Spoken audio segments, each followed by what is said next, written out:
मंगलवार को एसडीएम कार्यालय पर हुई जनसुनवाई में सोमवार को मुक्तेश्वर महादेव मंदिर के समीप फ्लाई ऐश में दबकर हुई मजदूर की मौत को लेकर उद्योग पर कार्रवाई की मांग के मुद्दे के अलावा शहर के 6 छात्रावासों में विगत 4 माह से गेहूं उपलब्ध नहीं कराए जाने का मामला प्रमुखता से उठा। आम आदमी पार्टी के नेता सुबोध स्वामी ने जन सुनवाई में एसडीएम आशुतोष गोस्वामी को बताया कि विगत 4 माह से छात्रावासों में गेहूं उपलब्ध नहीं कराया जा रहा है, जिसके कारण छात्रावास संचालकों को जन सहयोग से अथवा उधारी में खाद्यान्न लेकर छात्रावास में व्यवस्था जुटानी पड़ रही है।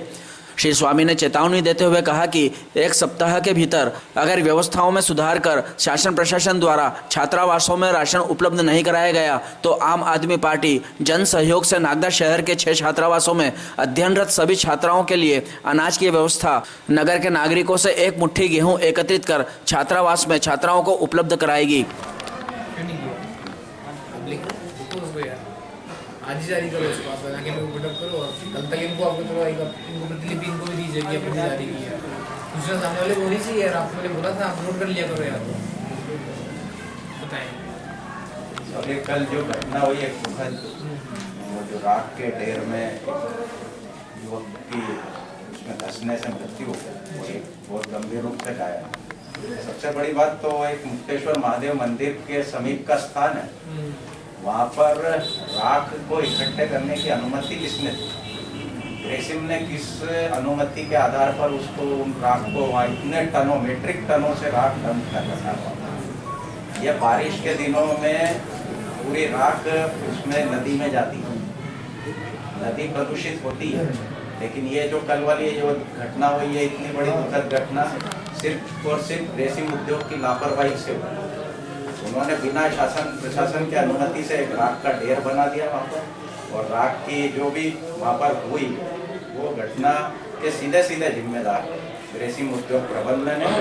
एनजीटी और ये भी इस तरह की जो कृत्य है इसको बर्दाश्त नहीं करता, उनको विरोध कानूनन विरोध मानता, पर्यावरण के विरोध मानता। हम चाहते हैं कि इस पे आप संज्ञान लेकर इन ग्रेसिम यूनिट हेड और ये जो मैनेजर है सुरेश जी और सुधीर सिंह, इनके खिलाफ प्रकरण दर्ज करें।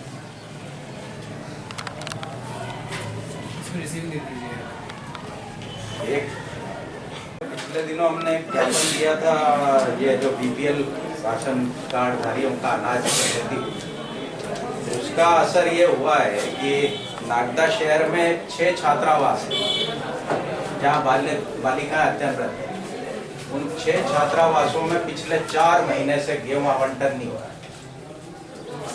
और ये सभी को मालूम है, यहाँ स्थानीय खाद्य अधिकारी से लेकर जिला तक, लेकिन 4 माह से उनको खाद्य आवंटन नहीं हो रहा खाद्यान्न, और वो लोग या तो जन सहयोग से या फिर उधारी से लेकर अपने जो छात्राओं का भोजन की व्यवस्था है करते। अब हम एक और बहुत बड़ा नारा देते हैं, बेटी बढ़ाओ बेटी पढ़ाओ, और उनका हम किस तरह ख्याल रख रहे हैं, इससे मतलब उस समस्या के प्रति अपन कितने गंभीर है। और अगर मैं तो सिर्फ ये देने इसलिए आया हूँ साहब कि ये व्यवस्था अगर सुचारू नहीं हुई और व्यवस्था सुधरी नहीं, क्या कारण है इसमें समझ भाई? आपको क्या जानकारी हुई है, ऊपर क्या बात की आपने? आदिम जाति विभाग वालों का फोन आया था सर हमारे पास कि 3 महीने से उनका अलॉटमेंट नहीं हो रहा है, तो हमने कहा कि आप पत्र भेज दो कुछ भी, तो भोपाल से आवंटन नहीं आया अभी, इसके लिए पत्र लिख रहे हैं सर अभी भोपाल की नॉलेज में डाला क्या है आपकी? सर ये आदिम जाति विभाग को देखना था कि उनका अलॉटमेंट आदिम जाति वाले से आप फोन को बात करें, जब ऐसा सब्सिडी में इशू है 6 साल छात्र हैं यार, अपन कागज में थोड़ा करते रहेंगे यार, कागज में करो आप बिल्कुल कर लेंगे, फोन से तो पूछो यार सर। या तो आपकी जो जिला आपूर्ति अधिकारी है वो मैडम जो आई नहीं सही मैडम, उनसे पूछो यार, तो कलेक्टर सर के संज्ञान में लाए। मुझे लगता है कि शायद कलेक्टर सर के संज्ञान में ना हो, ऐसा हो सकता है यार, वो अपने स्तर पर भोपाल बात करें। बड़ा विषय है ना यार, ये तो सही कह रहे हैं।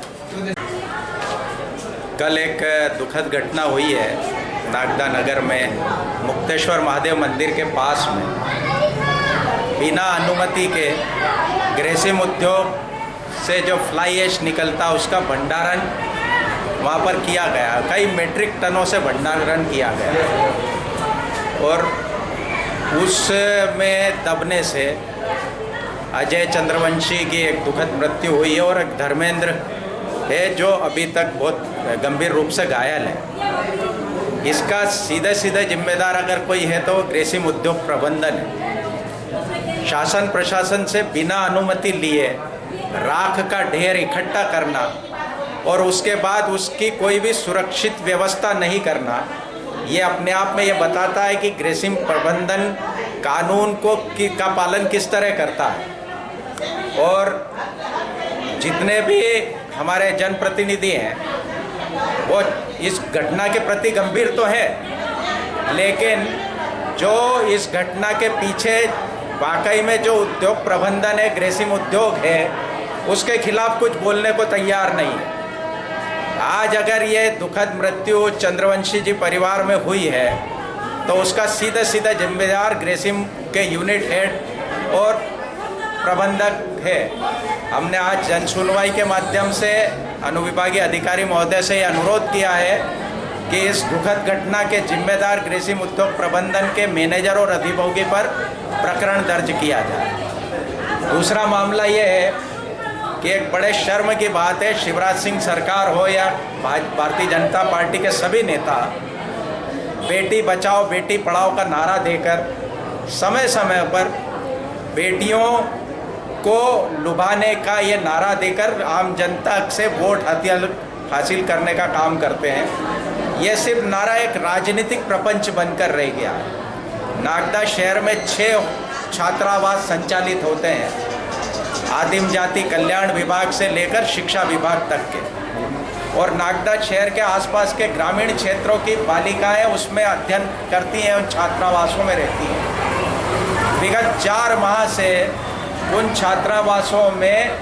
गेहूं उपलब्ध नहीं कराया जा रहा है।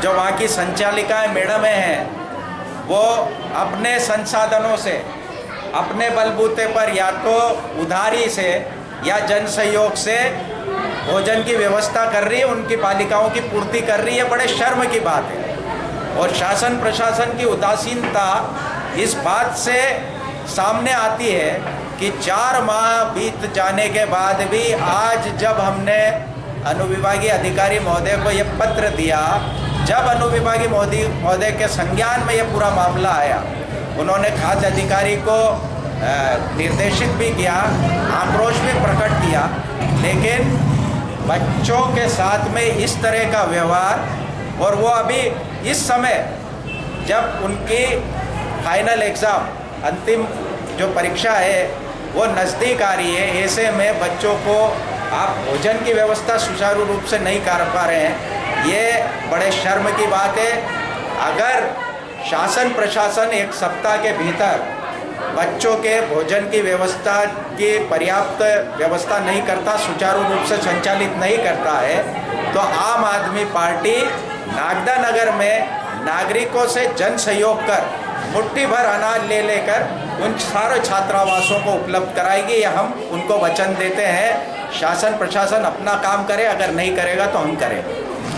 इधर सामाजिक कार्यकर्ता एवं नागरिक अधिकार मंच के अभय चोपड़ा द्वारा जन सुनवाई में आवेदन देकर कहा गया कि सोमवार को चंबल किनारे स्थित राख के ढेर में हुई दुर्घटना में एक युवक की मौत एवं गैर कानूनी तरीके से राख का भंडारण, परिवहन एवं विक्रय के शासन के आदेश के बावजूद मनमाने परिवहन दरों पर ईंट भट्टा निर्माताओं से अवैध वसूली तथा राख के अवैध भंडारण के रिसाव से पिछले 30 सालों से बर्बाद फसलें और शारीरिक विकृति होने पर कार्रवाई करने की मांग को लेकर जन सुनवाई में एक आवेदन दिया गया, जिस पर अधिकारी एसडीएम आशुतोष गोस्वामी ने प्रदूषण विभाग को कार्रवाई करने हेतु निर्देशित किया गया। ग्रेसिम को अधिकार बॉयलर से निकलने वाली राख को तुरंत उपयोग में लाने के आदेश से दी गई। ग्रेसिम के पास राख के भंडारण का वैधानिक अधिकार नहीं है, क्योंकि भंडारण अवैध और गैरकानूनी, और भंडारण की कोई राख को विक्रय का अधिकार भी नहीं है।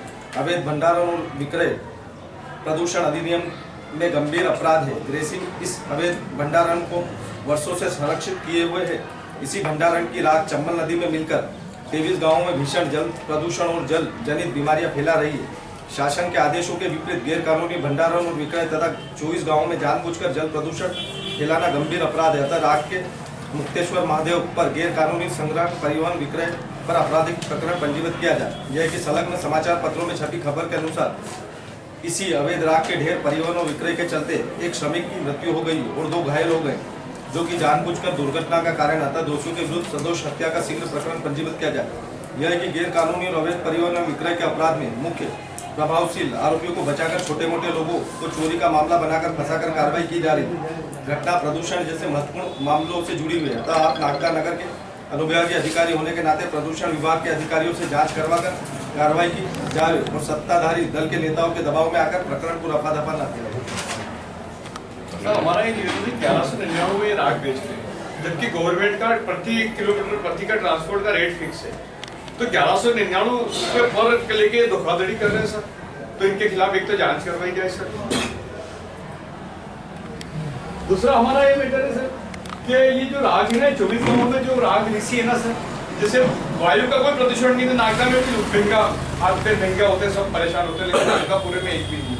इन्होंने जो वहाँ आग डाल रखी ना, वो नदी में रिश्ते और नदी में रिश्ते बाद उस पानी में बेचती है। उस पानी में पीने के बाद क्षेत्र के लोग महंगे हो रहे हैं, तो इनके कारण से पूरा प्रदूषण फैल रहा है और लोगों के जीवन तबाह और बर्बाद हो रहे हैं।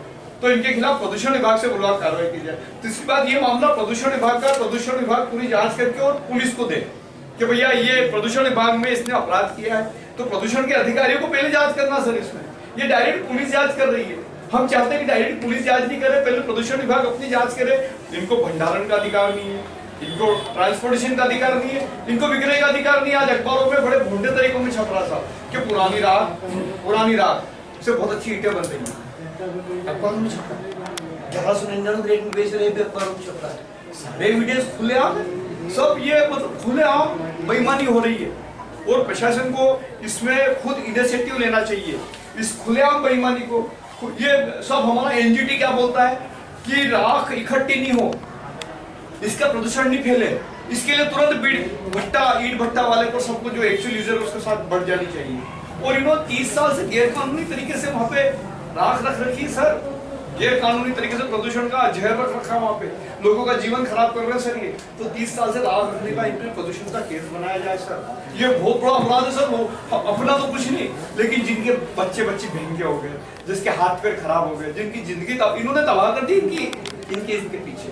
नागदा नगर में ग्रेसिंग उद्योग समूह के विद्युत प्लांट से प्रतिदिन राख निकलती है और केंद्र सरकार का ऐसा निर्देश है कि जितनी भी राख निकले बिना किसी कास्ट के, सिर्फ ट्रांसपोर्ट की कास्ट लेके, और जो एक्चुअल में यूज़र है, ईंट भट्टा निर्माता, उनको दे दी है। इनको राख इकट्ठे करने का कोई अधिकार नहीं है, लेकिन इन्होंने वर्षों पुरानी राख इकट्ठी कर रखी है। और वर्षों पुरानी राख इकट्ठी करने पे अभी फैक्ट्री बंद होने पे वो वर्षों पुरानी राख निकाली जा रही है ईंट भट्टा निर्माता द्वारा, और उस वर्षों पुरानी राख का भी क्रय विक्रय ग्रेसिंग उद्योग समूह गैर कानूनी तरीके से क्रय विक्रय और परिवहन कर रहा है। इस क्रय विक्रय और परिवहन से एक व्यक्ति की तो एक मौत हो गई और एक घायल हो गया, और एक और अन्य घायल है उसका पता। ये बहुत गंभीर घटना है कि इनको राख तुरंत खत्म करने का आदेश है, लेकिन इन्होंने इतनी सारी राख इतने दिनों तक इकट्ठी करके गैर कानूनी काम किया। जिस तरह से गैजेट या कोई भी दवाई या कुछ भी परिवहन के लिए हमको लाइसेंस लेना पड़ता है, इसीलिए राख के लिए भी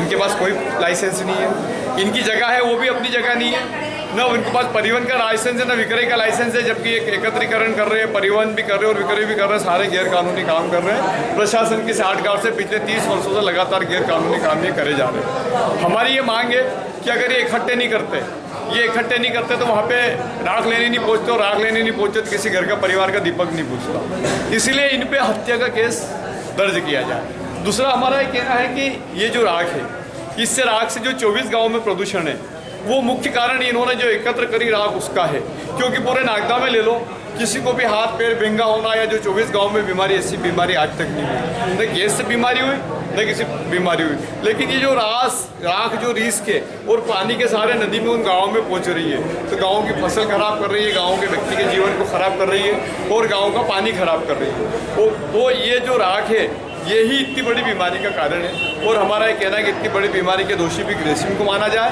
क्योंकि 24 गाँवों में ये प्रमाण हो चुका है यहाँ की राख इकट्ठी है, उसी राख से वो काम हो रहा है। तो 24 गाँव में इकट्ठा और जो राख इकट्ठी करी है, 30 सालों में जिन अधिकारियों ने जो यहाँ पे ग्रेसिंग में नियुक्त थे और जो शासकीय अधिकारी थे जिन्होंने जानबूझ के इस चीज़ को देखा नहीं, इस गंभीर मामले को, इन सारे के सारे को लोगों के खिलाफ गंभीर आपराधिक प्रकरण पंजीबद्ध किया जाए, इस मांग को लेकर आज हमने ज्ञापन दिया। दूसरी बात ये कि जो 1199 रुपये पर मीट्रिक टन के हिसाब से राख बेची जा रही है वो गैर कानूनी अवैधानिक और लूट है। शासन का रेट सिर्फ 200 रुपये पर मीट्रिक टन के हिसाब से ले सकते हैं, शासन का नियुक्त रेट है। इस तरह से धोखाधड़ी कर रहे हैं। इसके बाद में जब फ्री है एक ये जब बिना किसी रेट की दी जाती है तो इस पर कोई जीएसटी नहीं लगता है, लेकिन ये अपने बिल में जीएसटी भी चार्ज करके सरेआम धोखाधड़ी और 70 की लूट कर रहे हैं। हमारा ये कहना है कि इनकी लूट को बंद करके और कानूनी कार्रवाई की जाए और ये जो खाली पुलिस द्वारा जांच नहीं की जाए। पॉल्यूशन विभाग का मामला है, इसलिए पॉल्यूशन विभाग को बुलाया जाए, पॉल्यूशन विभाग को जांच करवाई जाए और पॉल्यूशन विभाग में जो दोषी अधिकारी हैं उनके खिलाफ कार्रवाई की जाए। दूसरी बात है कि चोरी का मामला बनाना चाहते हैं, छोटे मोटे पे मामला दर्ज करना चाहते हैं चोरी का मामला लेके, जबकि ये माल ही गैर कानूनी है तो इसकी तो चोरी हो ही नहीं सकती है। तो चोरी का इसका मालिक ही नहीं है कोई भी, तो ये चोरी का रिपोर्ट करके और छोटे मोटे को लेकर और उद्योग समूह के अधिकारियों को प्रशासनिक अधिकारी बचाना चाहते हैं। नागरिक अधिकार मंच जिसका विरोध करता जो भी हो, लेकिन मुख्य रूप से दोषी उद्योग समूह के अधिकारी को बना के और कार्रवाई की जाए। प्रत्येक मंगलवार को जनसुनवाई का आयोजन किया जाता है और आज नागदा तहसील में भी इसका आयोजन किया गया, जिसमें विभिन्न जो विभागीय अधिकारी हैं उपस्थित रहे थे। राजस्व विभाग, बिजली विभाग, नगर पालिका, खाद्य अधिकारी, इन संबंधित अन्य विषयों में जो जानकारी अपने पास आती है, कोई भी शिकायतें आती हैं, उस पर निराकरण का प्रयास किया जाता है। आज प्रमुख रूप से जो आदिम जाति कल्याण विभाग है और खाद्य विभाग संबंधित एक शिकायत है जिसमें बताया गया था कि नवंबर माह से खाद्यान्न का डिस्ट्रीब्यूशन छात्रावास में नहीं हुआ गया है। तो इस संबंध में भोपाल स्तर से समस्या का बताया गया, लेकिन इस संबंध में हम अपने स्तर पर पत्रचार करके माननीय कलेक्टर महोदय की जानकारी में मामला संज्ञान में लाएंगे और कार्रवाई इसमें करेंगे जिससे त्वरित छात्रावास को खाद्यान्न उपलब्ध हो सके। इसके अतिरिक्त कल सोमवार को एक दुखद दुर्घटना हुई थी जिसमें कि अजय चंद्रवंशी करके एक 20-22 साल का लड़का था जो फ्लाई ऐश में दबकर जिनकी समय मृत्यु हो गई थी। इस संबंध में भी आज 3 से 4 ज्ञापन हमको प्राप्त हुए हैं और शिकायती आवेदन प्राप्त हुए जिसमें कि एक निष्पक्ष जांच की मांग की गई है। इस संबंध में थाना प्रभारी नागदा के द्वारा प्रकरण दर्ज किया गया है। इसके अतिरिक्त भी हम लोग प्रदूषण नियंत्रण विभाग जो है उससे हम लोग इसमें एक विधिवत जांच रिपोर्ट ले लेंगे, क्योंकि 20-30 साल पुराना प्रकरण है जिसमें कि पूरी चीज़ें निकल के आई हैं और क्योंकि मामला पुराना है, 20-30 साल पुराना, पहले फ्लाई ऐश डंप किया गया है और उसमें जो भी अनुमति इनके द्वारा ली गई थी कंपनी के द्वारा, इन सब में भी ये जांच का पार्ट रहेगा और थाना प्रभारी को निर्देशित किया। कुछ निर्देश से जो रिपोर्ट आई वो भी थाना प्रभारी को इसमें प्रेषित की जाएगी और अन्य कार्रवाई हम लोग इसमें आगे करेंगे आगे। इसके अतिरिक्त नामांतरण बंटवारे की भी अन्य जो प्रकरण आते हैं, सीएम हेल्पलाइन के भी जो कई जो पक्षकार होते हैं इनको भी समक्ष बुलाया जाता है और उसमें निराकरण का प्रयास किया जाता है।